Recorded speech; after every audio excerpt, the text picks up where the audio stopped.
In this video, you will learn what a mole is and why chemists work in moles. A mole is quite simply a specific number. In life, we might ask for 12 or 1 dozen eggs or a pair of socks or a ream of 500 sheets of paper. A mole is exactly the same. It is just a number and is specifically 6.02 into 10 to the power 23. We could have a mole of eggs, a mole of socks, or even 1 mole of sheets of paper. However, in chemistry, we normally use it to represent atoms or molecules. This is because atoms are so small, it is just a convenient term to represent massive numbers, and a mole is a massive number. It is 602 with another 21 zeros after it, just to give you an idea of how huge this number is. If you took 1 mole of marbles, they would not only cover the entire Earth's surface, but they would cover it to a depth of near 3.5 kilometers deep. As you can see, a mole is a mind-blowingly large number, and the reason for this is that atoms are just so incredibly small.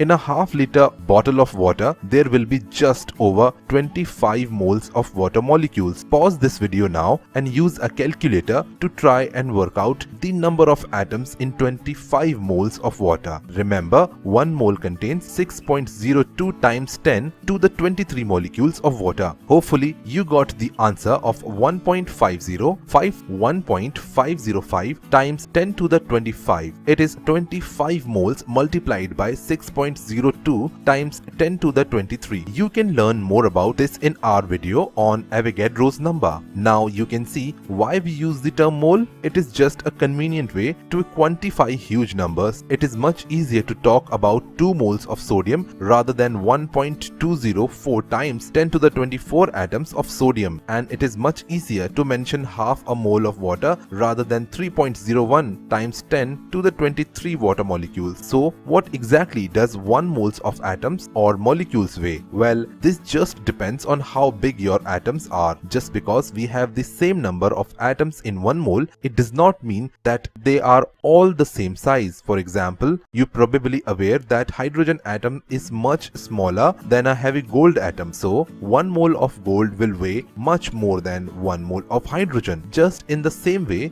that a dozen eggs would weigh more than 1 dozen grains of rice. We will look in more detail at calculating the mass of moles in our next video on using moles. Now, at the end of this video, you should understand that the mole is just a number. You should know that this number is Avogadro's number, 6.02 times 10 to the power 23, and you should have an appreciation that this is very large number indeed.